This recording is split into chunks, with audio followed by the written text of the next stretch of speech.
Now, the first part of a brand new series from the creator of Peaky Blinders, Stephen Knight, aired on BBC One last night. It's called This Town and it's set in 1980s Birmingham. It follows the formation of a band and the rise of the two-tone music genre. Two-tone became one of the most famous sounds of the 80s with bands like The Specials and The Selector, and it all started in the West Midlands. Our reporter Ben Sidwell tells us more.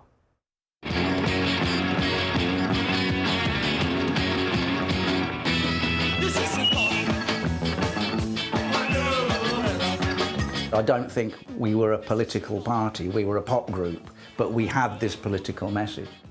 What I thought was odd at the time was how somebody could have a record out in that period and not mention what was going on outside in the streets.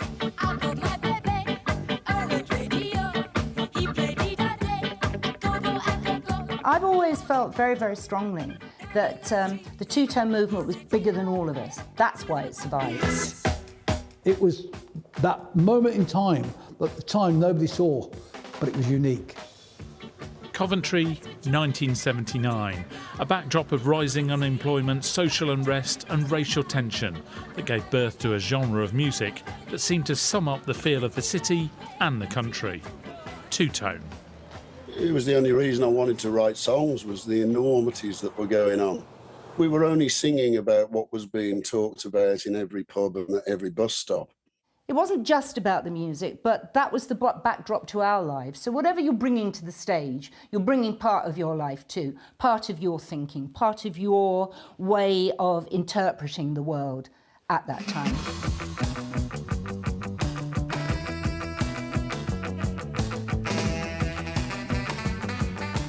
Bands such as The Selector and The Specials from Coventry and The Beat from Birmingham were at the forefront of two-tone, made up of both black and white musicians, sending a very visual message to a divided nation. It was just great to look out at a sea of people and see yourself reflected in it. And, you know, you were fronting to a whole load of people, some of which actually didn't like you very much. They liked the music, but they actually didn't like it. We were very different people. And I think that was for me, that was the interesting thing about the Specials. Linval Golding was the first black person that I'd ever sat down and talked to in my life. But the thing that I think that we all get wrong about the Specials is their songs, or of a moment. They were Bob Dylan. They were political hand grenades. You know, Too Much Too Young was a generation. Within a few years, despite all the success, all three bands had split. But 45 years on, two-tone is still going strong, and the music it created seems just as relevant. Ben Sidwell, BBC News. Songs that have been in my head all morning since I watched that BT last night. We're joined now by Pete Chambers, curator of the Coventry Music Museum. Good morning to you. Just looking into the background of two-tone a little bit, in order, you know, before chatting to you, it's quite easy to forget how radical it was at the time.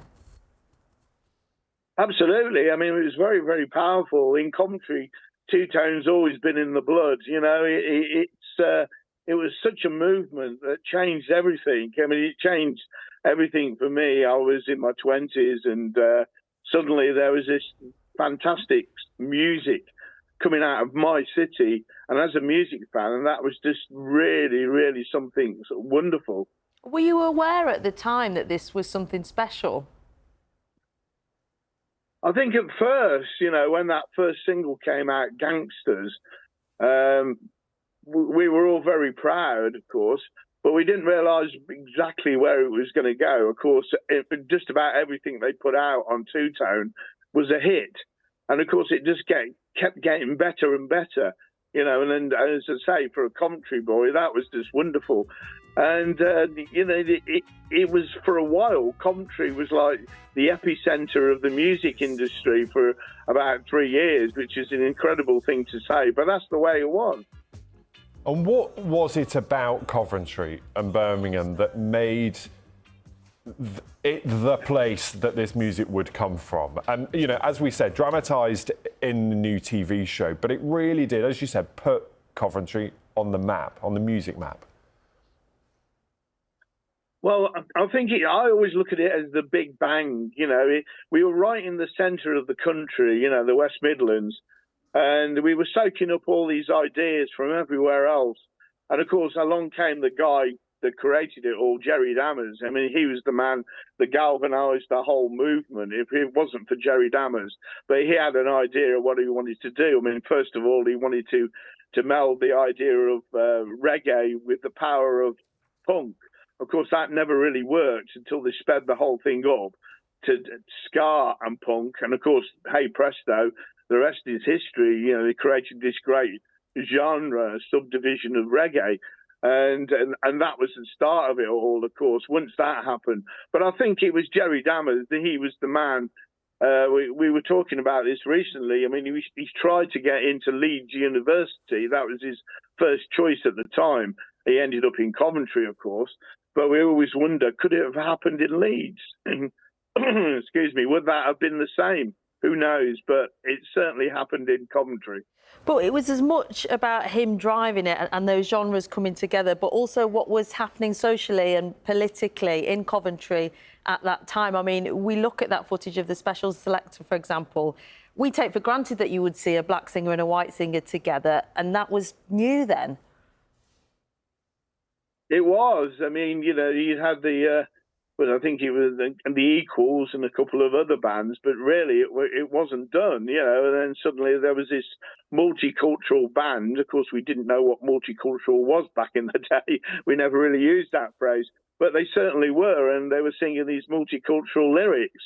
And of course, the other thing was there was people going to the gigs, giving it the Sieg Heil, and not really getting the whole concept of what they were talking about, a black and white unite. It was the funny days, and some of the gigs, of course, turned a little bit hairy at times. What has been the legacy? Was this just a moment in time? As you said, Coventry at the centre of the music industry for those 3 years, or is there a lasting impact of what happened then? Oh, there's a lasting impact. I mean, obviously, we at the Coventry Music Museum, we can tell you that, the amount of people that come in. And one of the things, is all the tattoos. It's a life choice. It's never going to change. They have the two-tone man, the Walk Jabsco, all over them. And of course, you realise that these people care so passionately about that genre. And that's the lasting legacy, that people care and people still talk about it. Here we are, all these years later, and we're still talking about two-tone and the power of it. And I just think that's wonderful. And of course, in the museum, it's just a wonderful place to be, to share the ideas and thoughts and memories with other people.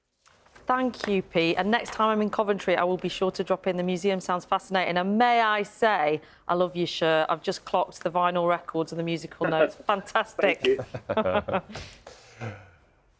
Pete Chambers there, joining us live from Coventry. We'll be back with the headlines for you at 8 o'clock, but let's have a look at the news, travel and weather where you are.